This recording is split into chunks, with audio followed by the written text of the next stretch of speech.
आज के वीडियो में बात करेंगे कुसुम की खेती की, जिसका वैज्ञानिक नाम है कास्थेमस टोंकटोरियस। अंग्रेजी में इसे सेफ्लावर और हिंदी में कुसुम या करड़ी भी कहा जाता है। कुसुम का तेल कोलेस्ट्रॉल फ्री होने के कारण खाने के लिए काफी पौष्टिक माना जाता है, जो खास तौर पर हार्ट पेशेंट्स के लिए अच्छा रहता है। कुसुम के पत्तों की सब्जी भी काफी स्वादिष्ट बनती है और इसमें आयरन व कैरोटीन की अच्छी मात्रा होने की वजह से ये सेहत के लिए बेहद फायदेमंद है। कुसुम के दानों में 29 से 33% तक तेल, 15% प्रोटीन, 15% कार्बोहाइड्रेट, 33% रेशा और 6% राख पाई जाती है। कुसुम के फूलों में अनेक औषधीय गुण पाए जाते हैं, इसलिए कई आयुर्वेदिक औषधियों में इसका इस्तेमाल होता है। कुसुम की सूखी लाल पंखुड़ियों से चाय जैसा पेय पदार्थ भी बनाया जाता है, जिसे कुसुम चाय कहा जाता है। इसके अलावा इन पंखुड़ियों को स्वाद और रंग के लिए मसालों के रूप में भोजन बनाने में भी इस्तेमाल किया जाता है। कुसुम के जितने फायदे सेहत के लिए हैं, उतनी ही फायदेमंद ये किसान के लिए भी है। कुसुम रबी मौसम में उगाई जाने वाली सबसे पुरानी तिलहन फसल है। इसकी खेती मुख्यतः बुंदेलखंड उत्तर प्रदेश में की जाती है। पूर्वी मैदानी क्षेत्र के किसान अन्य तिलहनी फसलों की अपेक्षा कुसुम की खेती कम करते हैं, लेकिन अगर किसान उन्नत तरीका अपनाकर कुसुम की खेती करे तो उत्पादन और उत्पादकता दोनों में बढ़ोतरी होगी।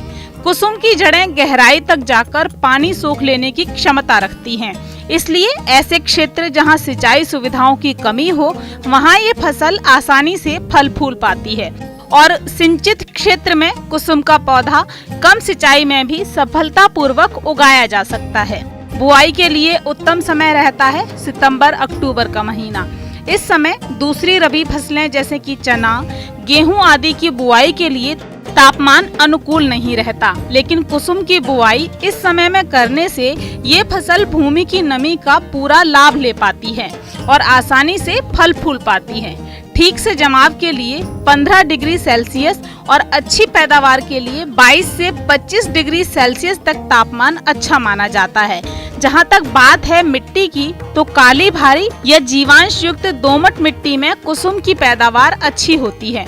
कुसुम की उन्नतशील प्रजातियां जो 140 से 150 दिन में पककर तैयार हो जाती हैं और 1500 किलोग्राम प्रति हेक्टेयर तक की पैदावार देती हैं, उनमें हैं JSF 1, JSF 7, JSF 73, JSF 97 और JSF 99।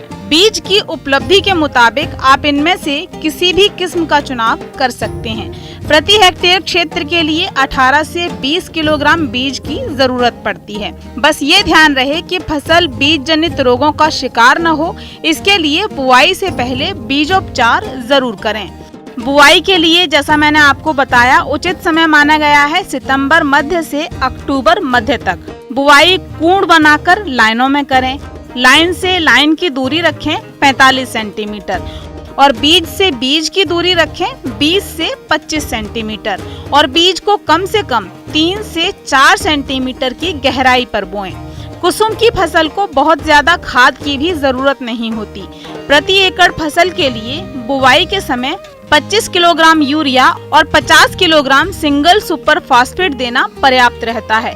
पहली सिंचाई के समय एक बार फिर से 25 किलोग्राम यूरिया दें। बुआई के 3 सप्ताह बाद निराई गुड़ाई करें। पौधे से पौधे की दूरी 20 से 25 सेंटीमीटर बनाए रखने के लिए निराई गुड़ाई के दौरान ही अनावश्यक पौधों को निकाल दें। कुसुम की खेती असिंचित क्षेत्र में सफलतापूर्वक हो जाती है, इसलिए सिंचाई की बहुत ज्यादा जरूरत इसमें नहीं होती। लेकिन अगर सिंचाई साधन दुरुस्त हैं, तो 2 सिंचाई आप कर सकते हैं। पहली सिंचाई करें बढ़वार की अवस्था में, बुआई के 50-55 दिन बाद, और दूसरी सिंचाई करें 80 से 85 दिन पर। फसल में किसी रोग या कीट के लक्षण दिखाई दें तो तुरंत कृषि विशेषज्ञों की राय लेकर निर्धारित मात्रा में ही दवाओं का इस्तेमाल करें। फसल पकने पर पत्तियां पीली पड़ जाती हैं, तभी इसकी कटाई करनी चाहिए और फिर सूखने के बाद मढ़ाई करके दाना अलग कर देना चाहिए। असिंचित अवस्था में प्रति हेक्टेयर 11 से 12 क्विंटल तक की उपज मिलती है, जबकि सिंचित अवस्था में प्रति हेक्टेयर 15 क्विंटल तक की पैदावार हो जाती है। तो कीजिए कुसुम की खेती और लीजिए अच्छी आमदनी।